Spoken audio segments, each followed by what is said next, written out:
Philippines, I think you have the opportunity to make the world the best tech thing or fintech in the world, because you have so many mobile phones. You have more than 7,000 islands. It's impossible for banks to have offices in 7,000 covering everywhere, but mobile phone covering everywhere.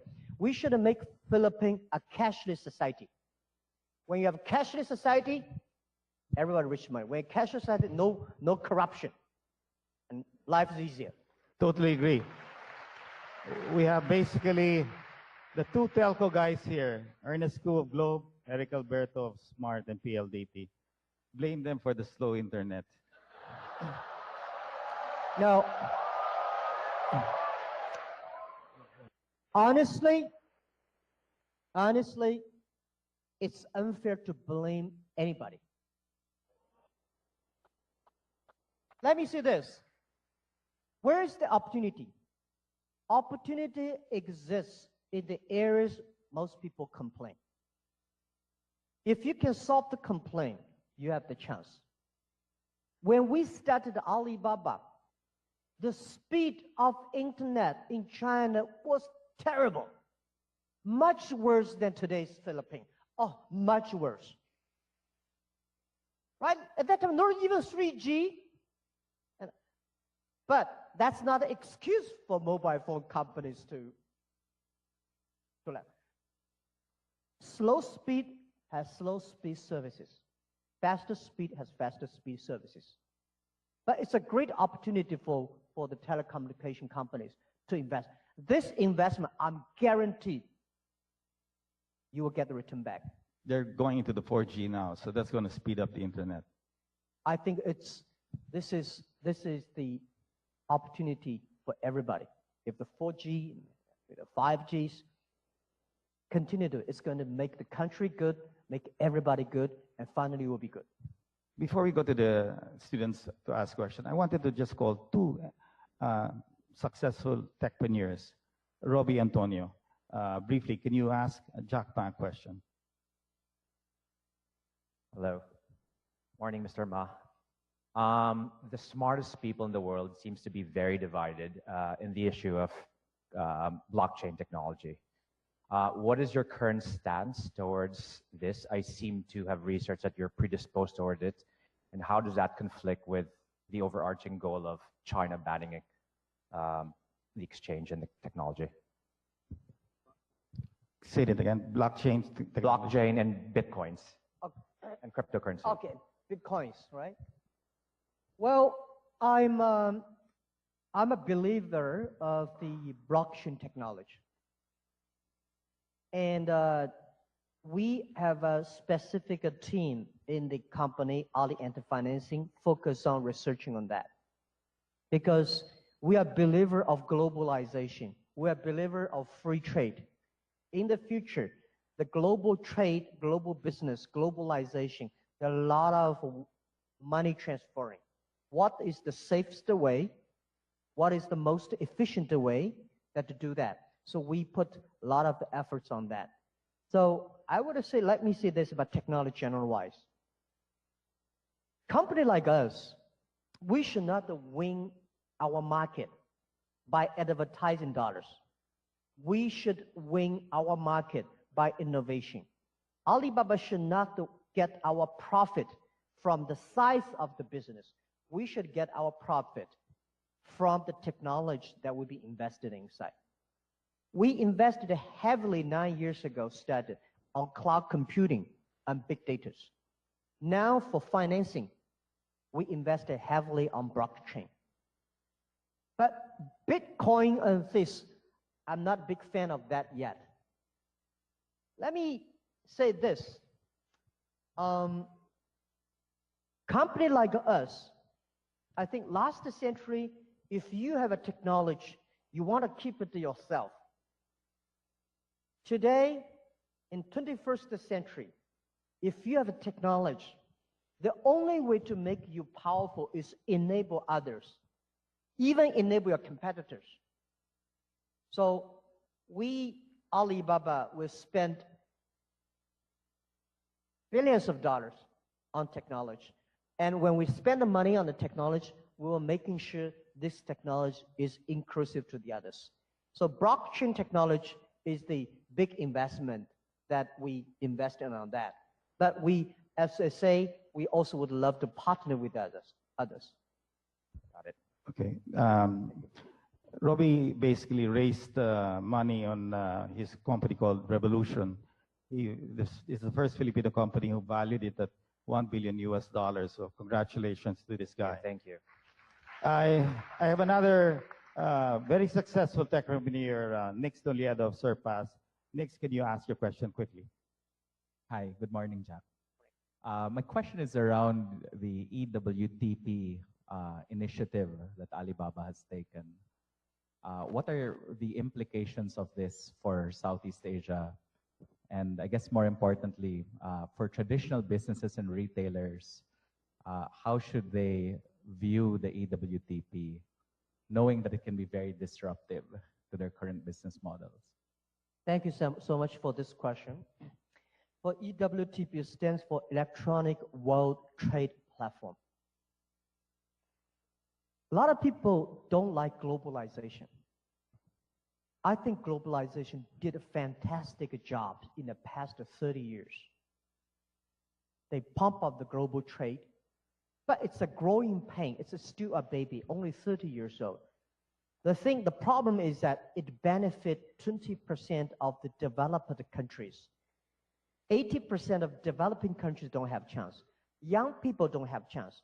The globalization in the past 30 years was controlled by 60,000 big companies. We think should at least 16 million or 30 million or 60 million small business, young people should be able to sell.